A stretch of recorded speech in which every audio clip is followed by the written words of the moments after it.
तो night watcher की इस एपिसोड की शुरुआत होती है शौक वेंसे और प्रिंसेस से, जो आपस में बैठे हुए थे। प्रिंसेस भी कहती है कि जो मेरी छोटी बहन है ना, थोड़ी सी जिद्दी है, बेकार है और अकल की पैदल है।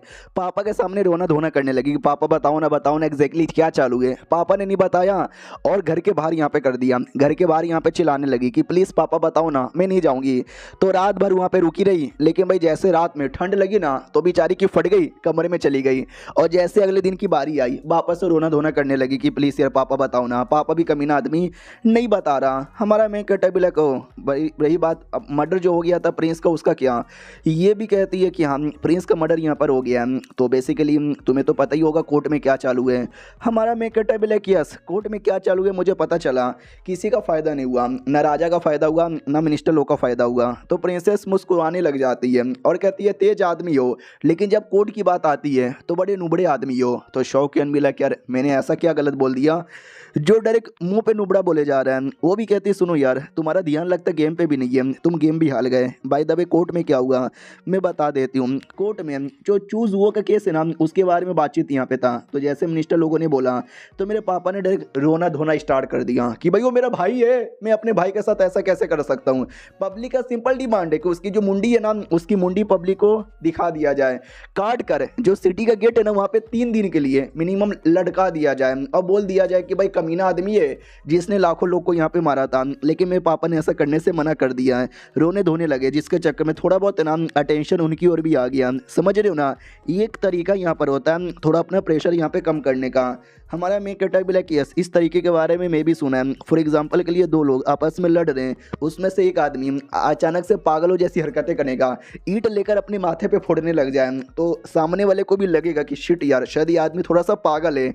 तो उस आदमी को लेकर हल्की सी सिंपैथी आ जाएगी। हालांकि ये तरीका बड़ा कूल नहीं माना जाता, लेकिन ये तरीका काम आ जाता है अपना प्रेशर कम करने का। और आजा ने भी इनडायरेक्टली यही तरीका यहाँ पे यूज़ किया। फिर आगे का कांड बताती है कि एक और मिनिस्टर था जिसने मिनिस्टर वांग पर इल्ज़ाम लगाए कि भाई कमीना आदमी है, इसको मिनिस्टर नहीं रहना चाहिए, इसको धक्के मार के यहाँ पे निकाल दो ताकि चूज वो केस से निकल के ध्यान है ना वांग की ओर चल जाए। और मेरा बाप उसको सपोर्ट करने को तैयार था क्योंकि वांग मेरे बाप के बीच में समझे कि रुकावट बन के बैठा हुआ है।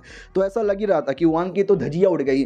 लेकिन एंड टाइम पे वाई गोंग भी बीच में आया, वाई गोंग ने सपोर्ट यहाँ पे कर दिया। तो मेरे बाप की हल्की सी फट गई।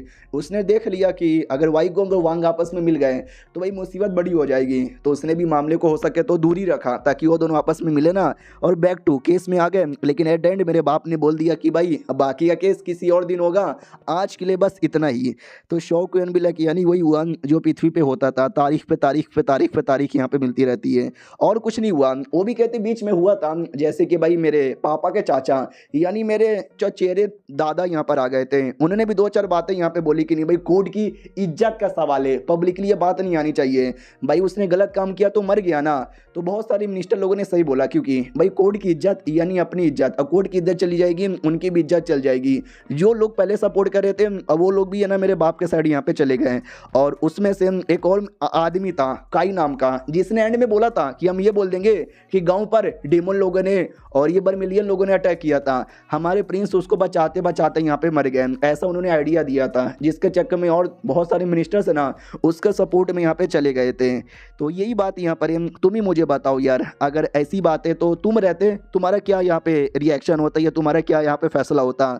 हमारा मैं कहता भी लेके एक सेकंड यानी उसके अकॉर्डिंग हम ये बोल देंगे कि जेंग भाई हीरो था जो लोगों को बचाते बचाते मर गया और डेमन और बर्मिलियन लोगों ने मासूम लोग को यहाँ पे मारा है। भाई ये तो झूठी बात है भाई, ये हद से ज़्यादा झूठी बात है। वो भी कहती हाँ लेकिन अब तुम ही मुझे बताओ अब इसके पीछे हम क्या ही बोलने जाएँ।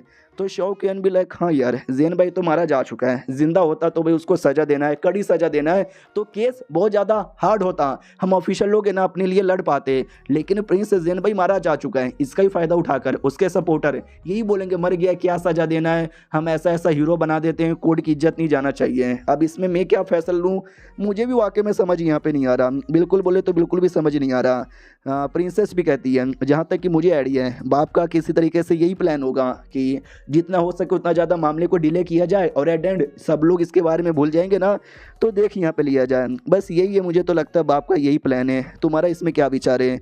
हमारा मेन कट्टा भी लेके प्रिंसेस मुस्कुराते हुए मुझे देख रही है। मुझे लगता है इनडायरेक्टली कहना चाहती है कि तेरा दिमाग तो बड़ा तेज है, केसेस वेसेस कर लेता है, कोर्ट के मामले में तू कुछ भी फैसला यहाँ पे नहीं ले सकता। सुनो मेरी बात यार, ये जो मामला है ना थोड़ा बहुत पब्लिक में आ चुका है, पब्लिक को आइडिया लग चुका है। राजा चाहे तो सारे ऑफिशियल लोग को, मिनिस्टर लोग को शांत कर सकता है, लेकिन पब्लिक का क्या भाई, पब्लिक को इतना आसानी से शांत नहीं कर सकता। तो ये भी कहती है अरे यार तुम्हें क्या लगता है, मेरे पापा को अंडर एस्टिमेट मत करो।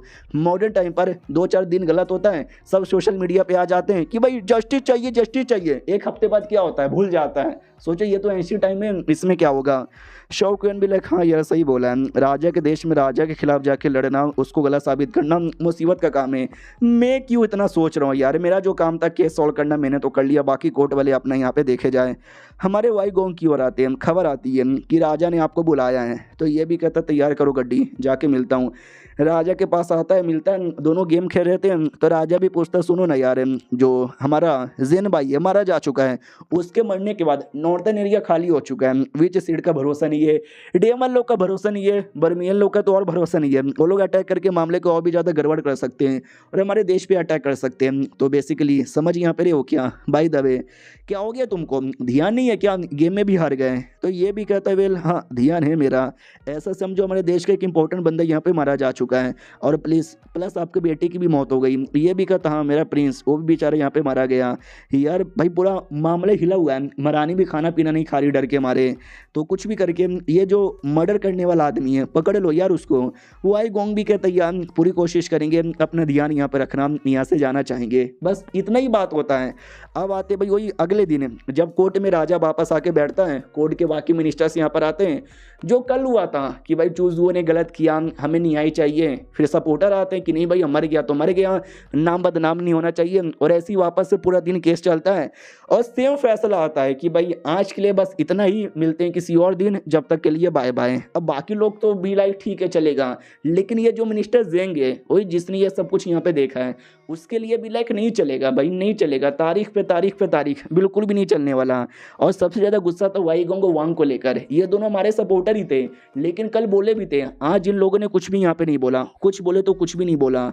जेंग बेचारा जा रहा था, तो ये जो बुढ़ा मिनिस्टर है जिसने आइडिया दिया था कि जेन भाई को बचा लेते हैं और ये बोल देंगे कि भाई जेन भाई बेचारा लड़ते लड़ते मरा था, तो बोलता भी है कि भाई क्यों दम चूज वो के साथ इतना तेरे को लगावे। भाई दबे राजा ने तुझे ऑर्डर यहाँ पे दिया है कि चूज वो में जा, जो भी मामला बिगड़ा है, जो भी सब कुछ खराब हुआ है ना, वापस से बना, तुझे उसका इंचार्ज यहाँ पे बना दिया गया है। ये जो केस वेस है ना, केस पे ध्यान मत दे, और ये राजा का ऑर्डर है, और राजा के ऑर्डर के खिलाफ जाने वाले को मालूम है ना क्या किया जाता है, वो डायरेक्ट थूक देता है और थूक के निकल जाता है। वो भी कहता है यार थूका मत करो, अच्छा नहीं लगता।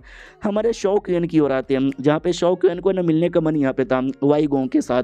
तो जैसे वाई गोंग जाने वाला था ना, तो 2-3 ऑफिशियल लोग रोक देते हैं और कहते हैं क्या नहीं तू अंदर नहीं जा सकता, वाई गोंग ने ऑर्डर यहाँ पे दिया है कि मिस्टर जेंग उससे मिलने आया है, तो कोई और आके डिस्टर्ब नहीं कर सकता। शौकयन भी लाइक साले मेरे जूनियर औकात में आ रहा है क्या। वो भी कहता बहुत बस सीनियर बनने की एक्टिंग कर रहे थे और कुछ भी नहीं। अब आते भाई जेन भाई की ओर, आज जेन भाई नहीं भाई वाई गोंग की ओर, जो जेंग के साथ बैठा हुआ था। तो अपना वाई गोंग भी कहता क्या है सब कुछ बढ़िया ना यार, सुना भाई आपको क्या क्या काम यहाँ पे दिया गया है। वो भी कहता है यार वाई गोंग क्या कर रहे हो यार, हमारे सपोर्टर यहाँ पे थे यार, तुम क्या हमारा साथ छोड़ दोगे।